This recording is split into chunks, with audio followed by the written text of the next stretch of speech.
Good evening, and welcome to this webcast of the Methodist DeBakey Cardiovascular Journal. I'm Miguel Quiñones, the editor-in-chief of the journal. And today we are going to discuss the current issue of the journal, which is on an important topic, cardiac recovery. And before we go on any further, I'm going to just introduce a case that I managed when I was a fellow in the early 70s.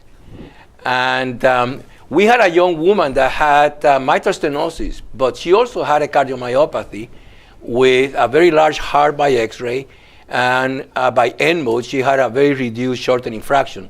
Back in the early 70s, that's all we had as imaging techniques. And some of you may remember Dr. George Birch. He was an all-time clinician from Tulane that did a lot of great publications in clinical cardiology. And he was a pioneer in presenting the concept that if you took a patient with a cardiomyopathy and put them to rest, bed rest, many of them got better. So following on that, we put this young woman, she was about 35 years old, and believe it or not, in our county hospital, we kept her for 30 days in bed rest with only going to the bathroom and whatnot, but minimal activity. And lo and behold, with that and digoxin, which is all we had in those days, her heart size significantly shrank by X-ray, and her shortening fraction by end mode improved significantly, so that she, at that point, was a much better risk for surgery. And then she went ahead and had a mitral commissurotomy, and did actually fairly well for the years that I followed her afterwards. And of course, I then lost contact with her. So the interesting part of this case is that back in the early 70s, already there was grooming this idea that if you rest the heart may recover. Now, a lot has happened since then. We have come a long ways in understanding better this concept. And this issue in cardiac recovery that we are discussing in this webcast is a part 2 of a series. Back in November of last year, we had an issue on cardiac regeneration with the guest editor being Dr. John Cook. And in that issue, we discussed a lot more of the basic science behind cardiac regeneration. And in the current issue, we're going to be covering more of clinical experiences with the whole concept, as you will be hearing very soon. I am greatly indebted to our guest editors for this issue, Dr. Jim Young, who was one of my colleagues for many, many years until he decided to move to Cleveland Clinic. Jim is the Emeritus Executive Director of Academic Affairs at Cleveland Clinic Lerner College of Medicine. And Jim is now retired, and he's been instrumental in helping us with the journal in many, many ways, including taking on being a guest editor for this particular issue. And then on my left is Dr. Arvind Bimaraj, who also has some ties to Cleveland Clinic, since I think you did some training there also. And he's the other guest editor for this particular issue. He is the director of the Heart Failure Disease Management Program here at Methodist. So without any further delay, I'm putting in Arvind, in your hands. You will introduce the other guests and take us going. Thank you, Dr. Quiñones. I think you set the stage very well for us to think about this concept of myocardial recovery. And with no further ado, I want to introduce our guests, who are a few of the authors from the entire collection that I am honored to say I share their friendships and their mentorship and their interaction, and they've really been leaders in this field. So I'll go around, introduce everybody, and then we'll kind of jump into some discussions and try to get a part of each of their brain so the audience can gain. The first is Dr. Jane Wilcox. She's the Associate Chief Division of Cardiology and Chief of Section of Advanced Heart Failure Treatment and Recovery at Bloom Cardiovascular Institute of Northwestern University in Chicago, Illinois. So welcome, Jane. Thank you for making time. I know you're extremely busy, and we were really honored for you to take time to write your article and then be here today. And then we have Dr. Manpreet Kanwar, who's the director of cardiac transplant program. She's the co-division chief for the heart failure and pulmonary hypertension program at Allegheny Health in Pittsburgh, but soon will be Dr. Wilcox's neighbor in Chicago. She's going to be moving to University of Chicago, and I took permission from her to share this, but I think everybody knows. It's a public knowledge now. And then last but not least, Dr. Stavros Drakos is professor of medicine. He's at University of Utah. He has too many titles for us to talk about today, but he's really led the world in myocardial recovery, and he always shares some historic stories with Sar Yaqub that he talks about, so hopefully we'll touch that. And Dr. Drakos is leading the consortium, which is a world consortium in VAD recovery, along with Dr. Kanwar, Dr. Wilcox. Everybody's part of it. So really we have a great group, and before we kind of jump into some of the questions that I was going to start with Dr. Wilcox, Dr. Young, you have a few comments about the edition, and I really have to thank you for being a part of this particular journal edition, and you've helped out a lot. Before I could turn around my service, he's already looked at the articles, and you've been amazing. Thank you. Well, Arvind, thank you very much for partnering with me. And for me, this is a great treat, having been with Mike Quinones, who was one of the most important mentors that I had all the way back to when I was a resident and then a fellow in cardiology. And then to Arvind, who spent time with us at the Cleveland Clinic. It is a great testament, I think, to the spanning of medical education and what we do. So thanks to Mike and thanks to Arvind. But I think Mike's brief introduction was great, and I know that all of us have seen patients that we think are done and out, and we're looking at mechanical circulatory assist devices or urgent transplantation and whatnot because of the profound heart failure, and then we start treating them. We don't understand entirely why or with what, and all of a sudden a fraction of the patients begin to improve and begin to get better and whatnot. And I have a partner and a friend who's a psychologist just this past year who in his 70s had a myocardial infarction and had to be airlifted into the clinic, and then was underwent two artificial devices, and nobody thought he was going to get off of them now, and bang, he's out, he's up, wandering around, and he's working again. So there's hope, and this discussion today, I think, is going to focus a lot on that. So Arvind, I'll kick it back to you to move into the first topic. And before we continue, I just want to remind the audience that throughout the webcast, if you have some questions, please send them over to us. You can text DeBakey to 37607. And we'll try to, at the end, if we have time, manage them. If not, we will try to help you through email or some other ways, okay? Arvind? Mike, does DeBakey still answer those text messages? Yeah, absolutely. You will get an answer from Dr. DeBakey. But I think let's jump right into really the clinical perspectives. And as Dr. Young kind of pointed out, I'm going to start with the focus on the clinical perspectives of myocardial recovery and improvement. And the article that Dr. Wilcox led is titled that, with definitions, prevalence, and relevance. And before I kind of ask a question, I want to set the stage and reflect on what Dr. Young said. I think I personally feel what we do today in clinical medicine, I call it as passive recovery, because we're doing things and hoping that the myocardium will recover. And what this learning and what this field is moving towards is, how do we actively promote recovery? How do we know what we're doing is going to recover the heart? And I think from clinical guidance, Dr. Wilcox, I want to congratulate you on putting the consensus document, which I think is a first of effort to guide clinicians in really thinking about myocardial recovery.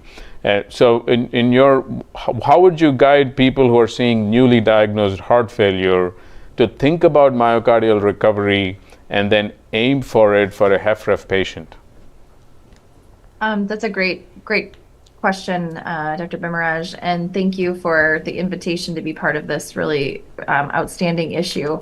I just want to reflect a little bit as well. I'm sitting here with the greats, and my interest really in myocardial recovery started from going to from listening to Stavros at UCARS, and also one of my mentors, Mihai Georgiadi, who we were sitting in. I think I was a chief resident, and we were sitting in his office, and he was like, look at this group of patients, Jane. And it was from the Improve HF study where we implemented what we had at the time of beta blockers, ACE inhibitors in a standardized way, and saw that a third of patients actually had really meaningful myocardial recovery, where their EF went from 26% to 46% on average. And he sort of said, who are these people, Jane? And I said, I don't know. And at that point, I was sort of hooked because I really wanted to understand this population more. And so I think when you're taking care of the patient in front of you, it's really about partnering with them and letting them know that I think recovery is a target. A lot of times patients, they're coming to the heart failure clinic. We've already lost with our advertising and with our branding. And so patients do want to come to the heart failure with improved EF or the function clinic or the recovery clinic, where we say from the get-go, we are going to try to figure out if you have a reversible cause. We're going to try to figure out what your myocardial substrate looks like. And we are going to follow your trajectory and to get you to the peak of myocardial function as you can, no matter where you started from. And so I think setting the stage with patients is really, really important. And then finally, in the mid 2000s, when we were talking about heart failure with preserved ejection fraction, we weren't really seeing those patients in a formalized way. And one of my colleagues, Sanjeev Shah, started to build these HFpEF clinics and try to understand the population more. And I think my career has just been copying people. So I would go to UCARS and listen to Stavros say really smart things, and then listen to Mihai and listen to other people. And I was like, oh, we should apply this to this population. So we have done that at Northwestern, and I think other places are doing this as well, where we're trying to phenotype this heart failure with improved EF population or patients with REF who and having dedicated myocardial recovery clinics. Sort of, if you build it, they will come. And I think one way to understand this population more is to see them in clinic in a structured way. And, you can use registry data and such. I'm sure we'll talk about that. But I think to answer your question broadly, it is really about partnering with the patient, targeting myocardial recovery at the outset is the first step. I think you hit it on the nail by talking about the need for us to rebrand. The failure concept has been rebranded by JCF and the community, that heart failure already makes you feel like you're failing. So, and then what term do you come up with always becomes an issue, but the concept of recovery, aiming towards it, is probably what we all should go for. The recovery programs, I think, sets the stage. So thank you for bringing that up, and hopefully people will start using that term, not just to give hope for patients, but probably also make us think about recovery as a aim and a goal, and not just a survival curve that comes out of it. Yeah, I also think it's important, just to dovetail on that, is this idea of, okay, so you have REF and then you achieve heart failure. Let's say you're one of the patients. In our experience, if you enroll in a medication titration clinic, about nearly half of those patients will have meaningful myocardial recovery. But then then what happens? Like, what is the durability of their either remission or their heart failure with improved EF status? because patients want to know about that as well. You know, it's not just come back and see me every 6 months or once a year, and my LV ejection fraction stays the same. We often see decrements in strain, and so wanting to know when to intensify therapy, following them on a trajectory, I think that has become sort of my new clinical obsession. I think obsession is a good word, because that's what we need. And maybe you actually brought it up about Stavros' effort, so let's maybe go to Stavros and see if he can get his mind and thoughts on actually the recovery symposium. You know, Dr. Drakos is one of the two places in the world which has a conference focused on myocardial recovery, which is the UCARS conference. The other one is ACURE, which is an industry-supported conference. But Dr. Drakos, you really had this foresight and vision to focus on this concept of recovery. And I can only imagine when you started this, there's not so much talk about myocardial recovery, and I'm pretty sure the debates of does fibrosis go away or not were all ongoing. Tell us a little about how you and your colleagues really ended up starting a conference focused on recovery, and then just share your journey with us. Yeah, no, thank you, Arvin. And thank you to the organizers for having us today and for putting together this journal issue. As Jane said, we all got interested into this, as happens usually in clinical medicine, because somebody inspired us. Mihai was talking about it. I remember I got an email from him many, many months ago talking about the plasticity of the heart and the recoverability of the heart, and equally passionate about these were other people that I had the privilege and the luck to interact with earlier in my career. Sir McDee Coop is one of those. John Nanas, my other mentor, is another one. And we have Dr. Yang here, who is working in one of the most historic institutions, who has also played its own role in developing this field of heart recovery. So all these people showed the way to us, starting from cases, like the case you guys described. And then after this phenomenology, right, I mean, you need to begin all advances in medicine, and not only in medicine. There is some always, you need to bring people together, because you're asking me how we got the idea to do our recovery symposium. If you go back historically, all of the advances, first you need to begin talking about something. You need to get all views in the same room.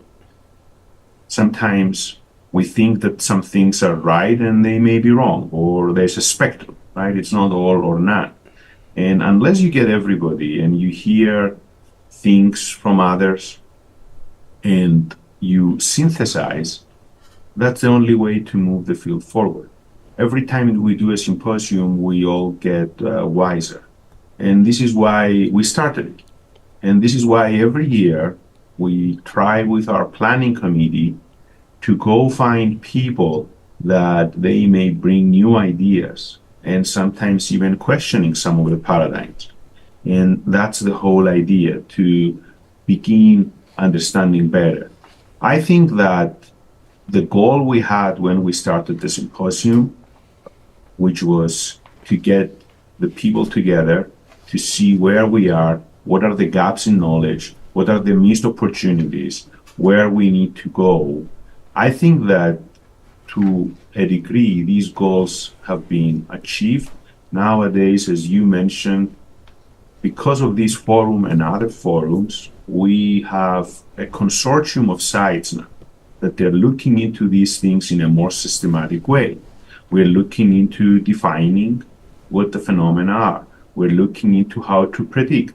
We're looking into how to characterize better what's going on. We're looking into how durable are these effects for many years, because that's what's going to make meaningful change and difference for the patients and for the providers. And all these are sometimes things that in order to get them through and in order to get people to do the right studies and move the field forward, you need to have a forum that exchange of ideas will take place. And that's what we've been trying to do. And I hope that, and I'm glad to meet more and more people that they want to come if they didn't come yet.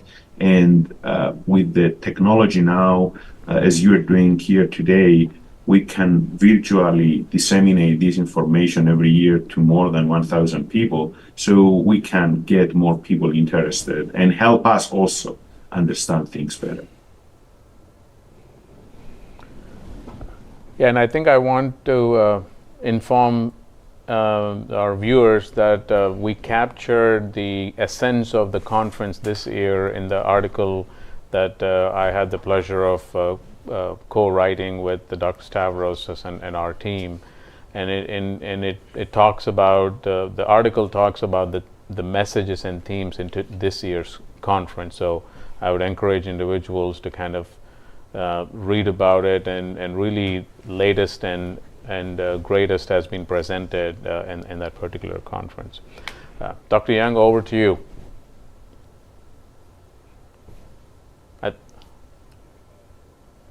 Dr. Young, you're on mute. Thank you. We got it. So, yes, thanks, Dr. Kamar. You deal with a topic that really is kind of at the root of where we're seeing all these patients, and that is presentation with individuals who are in cardiogenic shock. And I briefly talked about a post-transplant patient. Mike briefly talked about another patient where the different interventions, quite different, led to some improvement of things. And in my way of thinking about how the groupings are set up, you addressed this a little bit in the paper with your colleagues. You know, I kind of look at it as you have sort of the fulminant myocarditis groups, then you have the ischemic groups, then you have the idiopathic dilated cardiomyopathy patients that don't have inflammation, then you have the valvular heart disease groups, and perhaps there's other groups that could be parsed out into things. And so one of the challenges is, what biomarkers do we have? What testing capability do we have, to try to bunch them up into the different groups and then give us some prognostic information that we can talk to the patient and talk to the family about? So thank you for the question, Dr. Young. I'd actually take a step back and talk a little bit about how little we understand prognosis in cardiogenic shock. The needle for mortality hasn't really moved a whole lot in the past few years, although we're starting to see some encouraging trends. And part of the issue is that we used to kind of lump all shock into one group, which is regardless of the why they are in shock. It could be ischemic, valvular, arrhythmogenic, et cetera.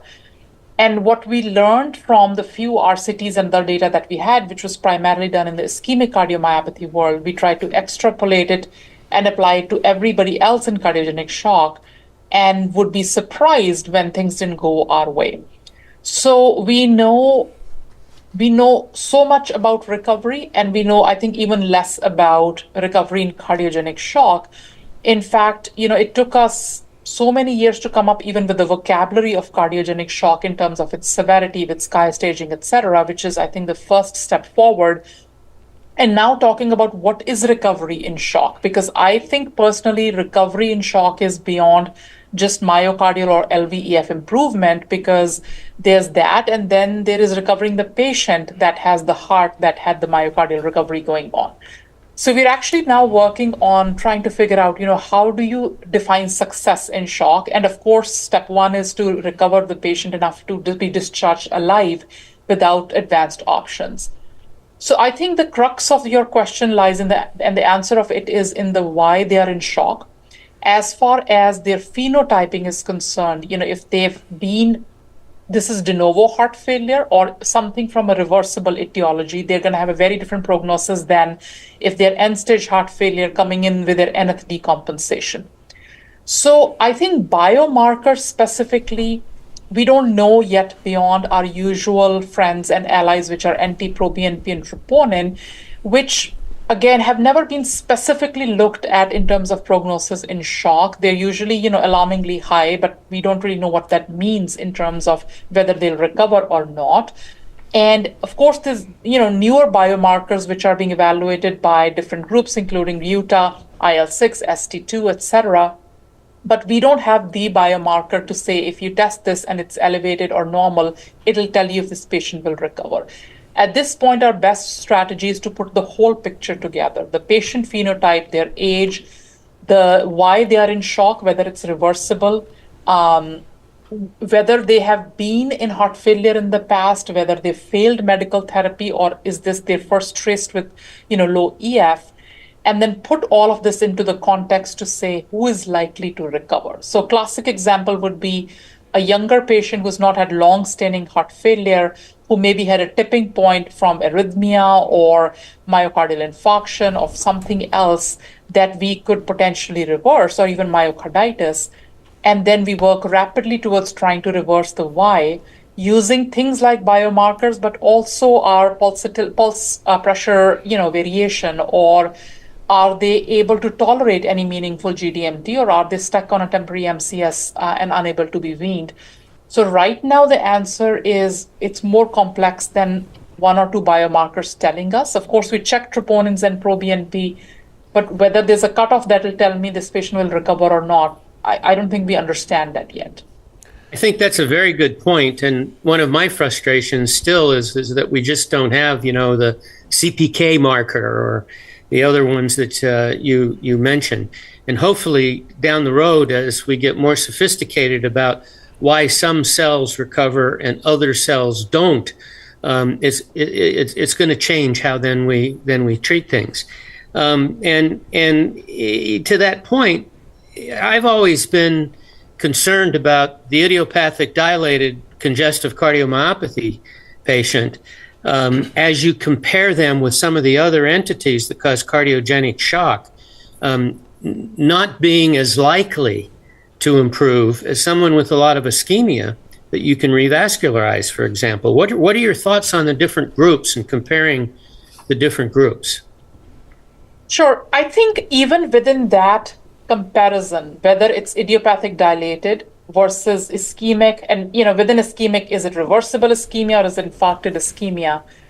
How I would approach is the duration of their cardiomyopathy, but most importantly, have they had the luxury to fail medical therapy? Because if they've never been on medical therapy because they were never diagnosed before that, maybe they'd had a dilated cardiomyopathy of idiopathic etiology for a while, but have they gotten to that point after having failed outpatient medical therapy, in which case the chances they will suddenly recover enough to improve their EF, versus this is again new diagnosis, maybe not new onset, but new diagnosis heart failure, in which case the approach is always to see, can we get them on medical therapy, even if they're currently temporarily supported on temporary MCS, to stabilize them, but can we feed them some GDMT? Because if they have failed medical therapy and are now presenting in an end-stage fashion, there I think the chances of recovery are much lower. But even then,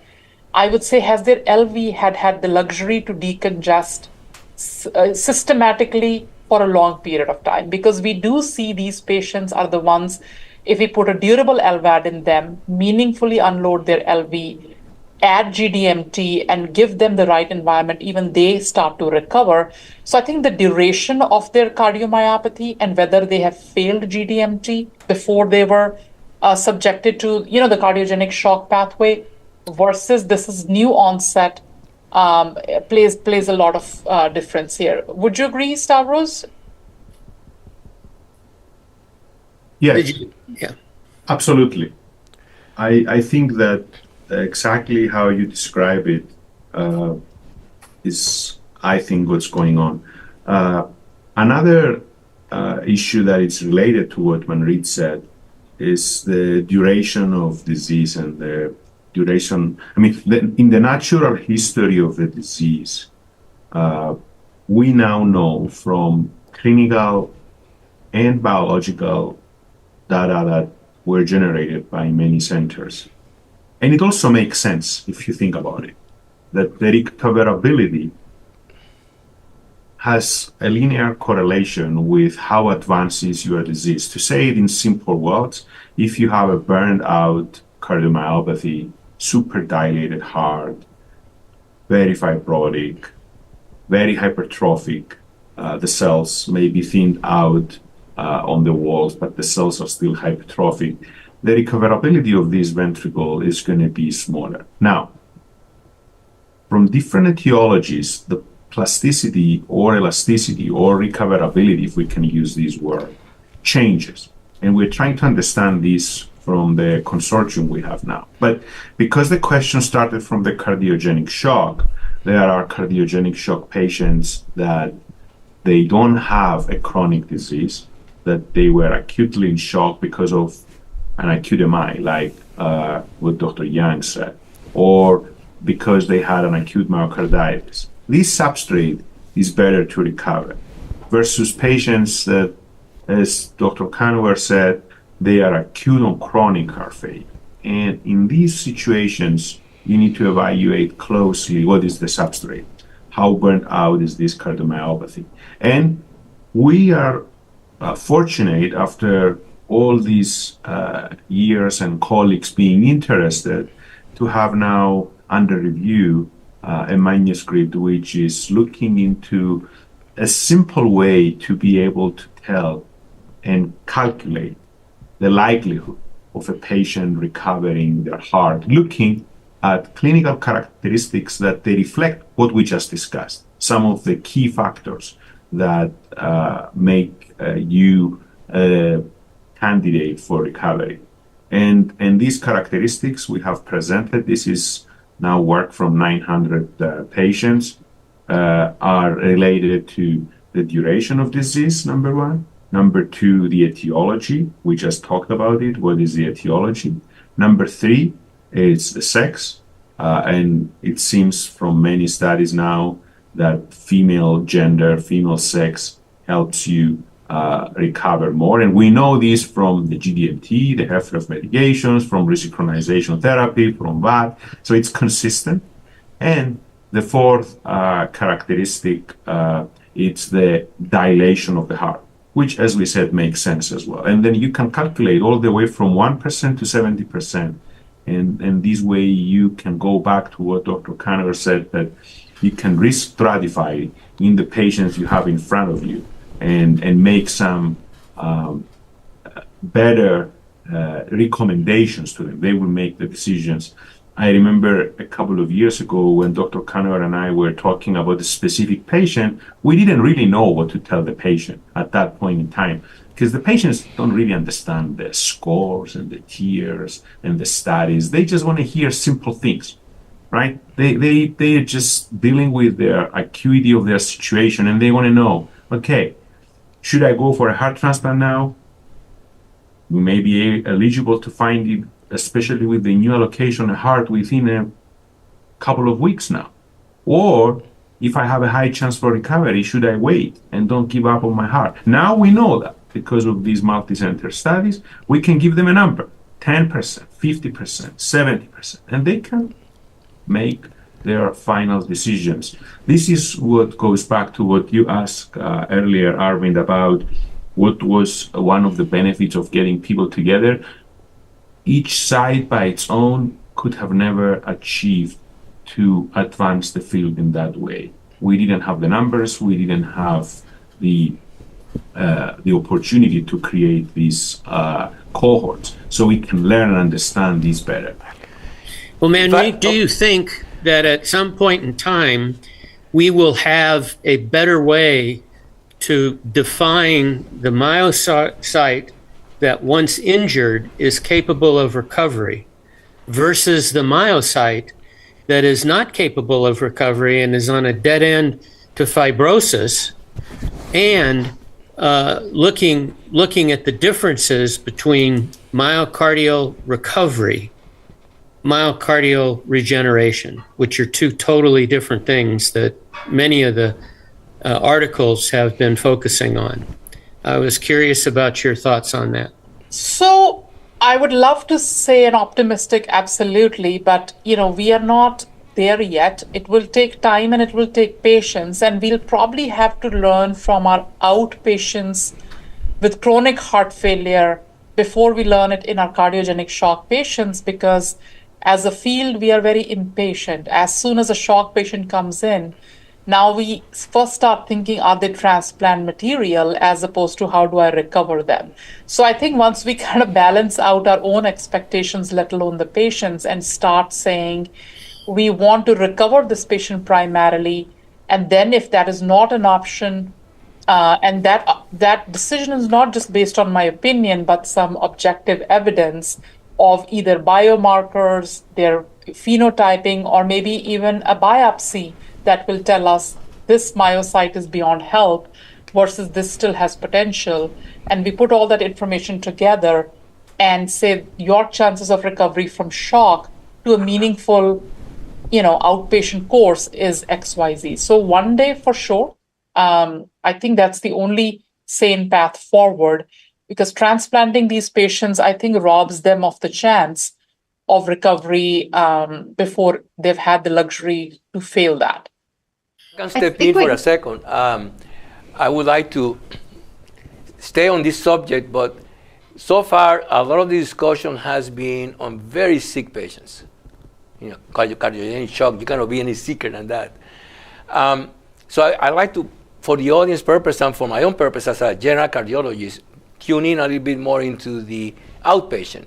I mean, the patient who comes in with FREF for the first time, a new onset FREF, not in cardiogenic shock, they're maybe class 3, class 2. You start them on therapy, they start improving, they diurese, they feel better. You start introducing the different optimized medications, and things are moving okay. And at some point in time, right now, as a clinician taking care of them, in a way, you're sort of hoping for recovery. In my own practice, what I do is, number one, I like to exclude severe fibrosis. So if it's an ischemic patient that has had a heart attack or whatnot, then I like to look for evidence of significant transmural scarring, because chances would be very unlikely that they'll recover much if you have a 50% of the LV scarred with transmural scarring. And of course, CMR, PET, and even echocardiography can give you a lot of hints on that. If it's a non-ischemic cardiomyopathy, then Dr. Dracos, I'm looking forward to reading that manuscript when it comes out, because I think those clinical elements, I think, are going to be very useful. Personally, what I do is I, again, use things like CMR to look for the viability of the myocardium, the degree of thickness versus thinning versus scarring. And there's a little simple test that was published many years ago, which for non-ischemic cardiomyopathy, you give low dose of butamine, and if the heart improves significantly, let's say from 25% to 35%, that gives you, again, some hope that 6 months later or whatever, with the good therapy, they're going to get better.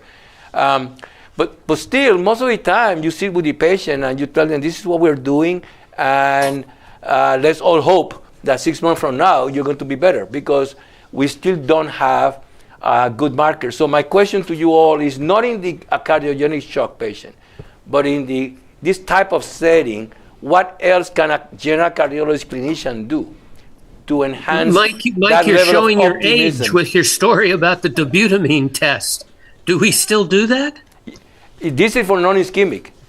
Yeah, and I still do it. Yeah, selectively. Actually, it was a relatively small paper, but it was pretty impressive, because what they saw is that 6 months later, the EF had moved towards that same level that they have achieved with dobutamine. Obviously, it makes sense, right, that if you're able to improve contractile reserve, then there's muscle there to contract, and hopefully with good therapy, that muscle will improve. So in that setting of the outpatient, what else can a general cardiologist do? Because many of those patients are still not in the care of the advanced heart failure group. They're in the care of the general cardiologist. what else can that general cardiologist do besides some of the things that I have mentioned to get a little better handle in telling the patient what their chances might be for improving their function? I think in that context, as each one of you kind of tackles that, maybe it'll be important to reflect on how much effort we have to spend in identifying a causality, because a lot of times after being non-ischemic, I mean, one of my colleagues said not being ischemic cardiomyopathy is not a diagnosis, it just means that it's not. Right. So the role of MRI, PET scans, inflammation. So maybe maybe we can start with Dr. Wilcox on what is your algorithm you would recommend for people to investigate genetic testing, MRIs, PET scans, new diagnosis. So just saw a patient in clinic, and the first thing I said to him, he came for a second opinion, was you need a diagnosis. So patients need a diagnosis, and being a non is not a diagnosis. So you can't have dilated cardiomyopathy. Now, DCM is the most common indication for transplant, and the prevalence is 1 in 250 or 1 in 500.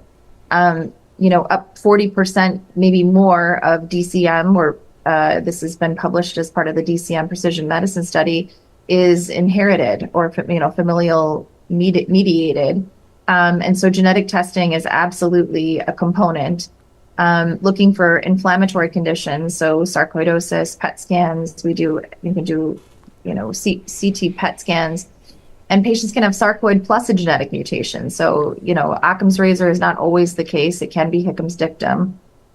So looking for infiltrative cardiomyopathies, we are always doing genetic testing, and specifically, we think of doing genetic testing in someone who might be quote unquote young. The older I get, the older patients I test who have dilated cardiomyopathy. So I'd say less than 65 without a strong history of hypertension or diabetes, we would definitely test those patients. Because it is not always, you can have different phenotypes with the same genetic mutation in different family members, so different expressivity or penetrance.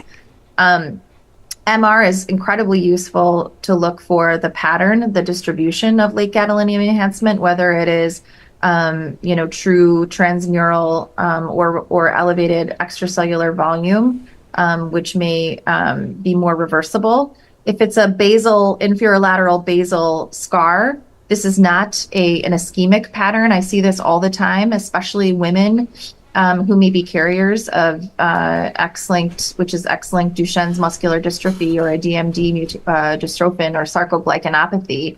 They typically have a pattern of basal inferolateral scar on their cardiac MR. So I think complementary testing, or if it's just DCM, if there's a mid-wall stripe, those patients have potentially, a worse prognosis over time, and that's data now that's over a decade old. To go back to what the general cardiologist sort of needs or advice, that I think that was an important question, and the time frame of 6 months we talked about, but we have data from sacubitril valsartan studies where it takes up to a year.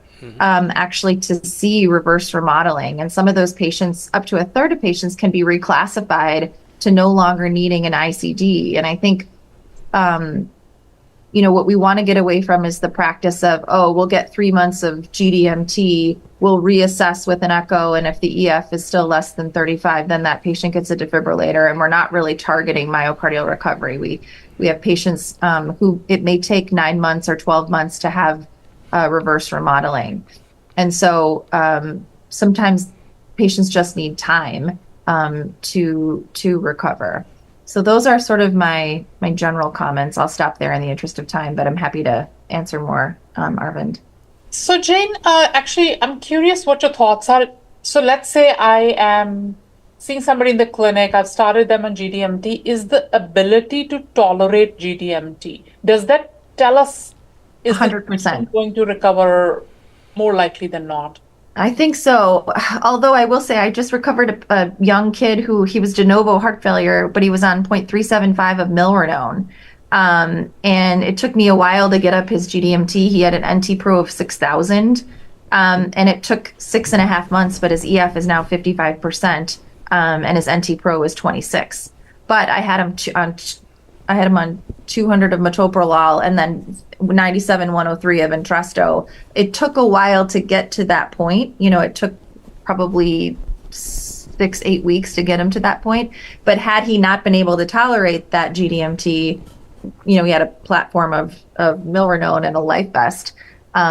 This is where something like chronic, LV unloading, he probably would have recovered a lot faster than inotropes. Go ahead, Stavros. But you have to be able to tolerate the GDMT.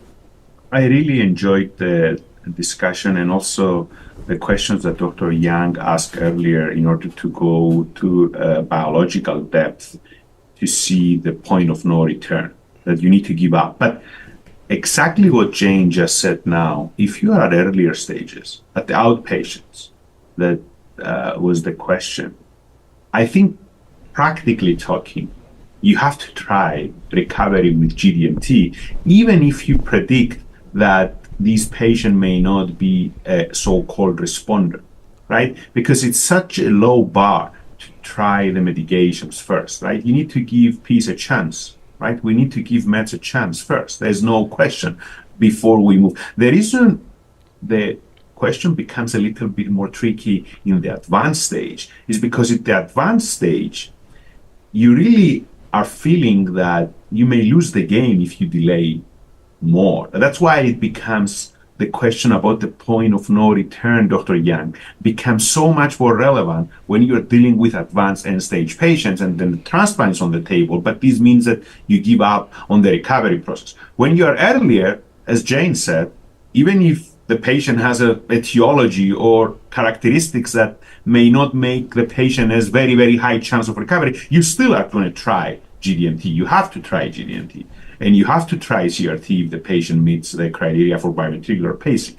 But when it comes to the later stages, there, the recommendations, I should say, because the decisions are going to be on the patient. So to answer your question about the point of no return, Dr. Yang, because I think that what Jane said earlier covered the question about the outpatients very adequately. We do know now, on top of the clinical characteristics and the calculator that I mentioned before, we do know now, because of work that we and others have done the last 10 years, we do have some biological characteristics. For example, we published in Circulation in 2017 about the T-tubule changes, right? But you need to have tissue in order to make this call.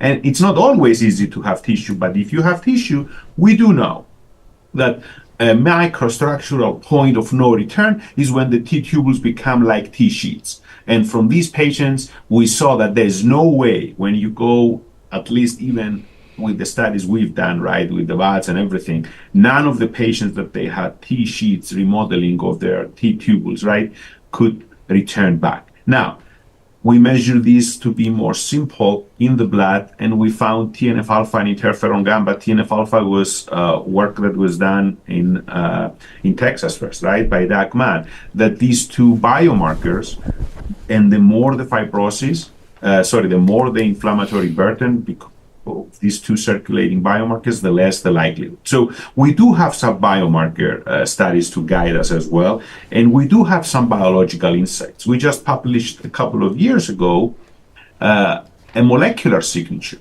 combining transcriptomic changes and phosphoproteomic changes and distinguishing the two groups, the one that can recover and the one that cannot recover. The next step we're trying to do now is to combine the clinical characteristics with the molecular and get a combined score that is going to have both biological and clinical characteristics in order to guide these recommendations and show how much is the recoverability of this ventricle. And these are, I think, important information to share with our patients. And the patients will make, in a shared decision-making process, their minds. Different people, as we know, will choose different things. And based on their beliefs, background, that's what happens in life, not just in medicine, right? Some people vote one direction, the other people, we all hear the same things, vote for something else. I mean, based on what we think is best for us. And this applies also to therapeutic approaches, that they may have different lifestyle changes. And we need to share the information in an objective way with our patients and they will make up their minds. One thing for our viewers that I would like Jim or any of our other guests to address, because I think conceptually it's important, and there was one of the articles in the journal was on that specific topic, is this difference between regeneration and recovery. I think it'd be good for our viewers to understand that both are not exactly the same. And so who of you want to tackle that and give us what is recovery and what is regeneration? Well, I think I can take a stab and then talk about Stavros, and then to kind of go back to the fundamental biology, as it was mentioned. Dr. Young, one thing that I've realized in the recent past is that when we think about the heart, cardiomyocytes come to our mind, but it turns out the role of non-cardiomyocytes as a segment in the heart has been underappreciated. So the discussion leading to when we talk about regeneration and recovery, rebuilding a particular structure which might still be needed in huge MI with a scar might still need to be explored as a regenerative concept. But if work from our lab and then Stavros has shown in some of the VADs also that the non-cardiomyocyte population in the heart, which includes endothelial cells, the macrophages, infiltrating immune cells, seem to be orchestrating. And in our mouse model, we suggested that it's an active orchestration of these cells that is helping the myocytes recover their functionality.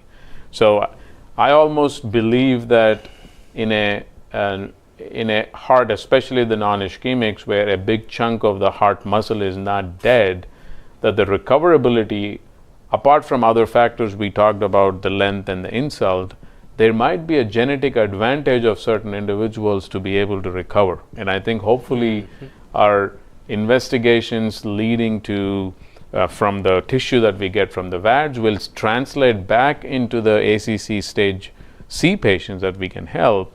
But I think the distinction in my mind is that there is a natural ability to recover in certain individuals. Parts of the myocardium heal up, that's the natural evolutionary aspect. But if a major part of the myocardium is dead, how do we rebuild it might be the regeneration strategy we have to. Stavros, you're welcome to dismantle what I said. No, I agree. And just to make it as simple as we can, what we know now from studies done with the human tissue we get from these patients, and many centers have shown that, it's not going to be one single bullet and one mechanism. As we know, in heart failure, we have more than one things and more than one mechanisms being activated for the forward remodeling. And this applies to the reverse remodeling and the repair processes. Our bodies, our organisms are very sophisticated. They evolved over centuries and hundreds of centuries in order to be able to repair. And there are certain pathways that they are phylogenetically conserved there in order to repair. Regeneration is one of the ways that you can recover the heart. The problem we've had is that in the fully developed differentiated myocardium, the regenerative capacity is not as high. But certain interventions can increase this regenerative capacity, and that has been the research focus of many groups. We have taken advantage of the technique that has been proposed in science with the taking advantage of the heavy carbon from the atomic bomb explosion. And we have now in press another paper in collaboration with the groups in Karolinska, where you will see that with mechanical support and loading, we have shown that the regenerative capacity of the heart has increased, triple to quadruple. Is this enough to drive the recovery process we see in this subset, this fraction of patients, like Dr. Young mentioned earlier? And the answer is Probably not. But it's one of the mechanisms that in some of these patients is responsible, is driving this recovery process. So the bottom line is that it's not going to be one thing, it's going to be more than one thing that may drive. And one of the areas that several groups have focused is to identify which of these processes, these repair processes, pathways, and regenerative processes are druggable, or are things that we can manipulate in a positive way so we can further enhance these processes. And that's the big hope, that we will be able down the road to give interventions, pharmacological interventions, that they can enhance these processes. Very good. So one thing I wanted to ask is, in the ischemic patient, we always have thought that revascularization is the way to go to enhance myocardial function. The whole concept of the hibernating myocardium that Dr. Hamdullah started with years ago. So you bring back blood flow and the heart gets better. And clinically, we've seen this often. It's a pretty well-established concept. However, now that we have all this wonderful therapy, we also have seen ischemic patients that have a lot of disease, beyond what can be done by either PCI or surgery. And yet, when we put them on optimal therapy, including Entresto, their ejection fraction improves significantly. So I'm curious to the concept, is ischemia the whole story with these patients, or are there other issues too? Because it's hard to believe that the therapy that we're giving in some way is improving blood flow, but yet these patients do improve. I'm just curious to any thought from any of you guys on that topic. I think as Stavros said, I always think of heart failure, no matter what it is there's never, unless it's thyroid storm, there's never a home run. And so if you have base hits with neurohormonal therapy, revascularization, unloading, antifibrotic therapies, then it's always going to be multifactorial, at least in my simple brain. Yeah, and I think Mike, I think the pregnant pause before the answers to your question point out the gaps in our knowledge. Absolutely. And now also, we're going to have to put it together. And also we have always had an idea about something and we think that's it. And then we get challenged when we observe something else. I had a nice lady she has severe disease. There's nothing else we could do. She's had stents, she had everything. Her EF dropped to about 25%, pushed all her medicines, and today is 50. And I cannot think that was because we improved her blood flow. Obviously, there were other mechanisms involved when we optimized her medical therapy. So we are about 1 minute from the hour. And before finishing, I want to encourage all of the viewers to please come to the issue, read all the articles, because there's a lot of exciting topics that we did not even have a chance to cover. A more in-depth discussion into this whole concept of recovery versus regeneration, on the use of different imaging techniques to better predict the potential patient that will improve, and so on. So we hope that we have just tapped your interest in this topic by having this webcast, but please go to the journal and enjoy the articles, because the authors have all done a wonderful job in an in-depth discussion, but brief enough that we can all do it on a short period of time. And I want to thank Dr. Young and Dr. Bimaraj for their outstanding work in putting together this issue, and all of the authors, particularly those of you who have been with us this afternoon. Thank you very much, and good evening to our viewers.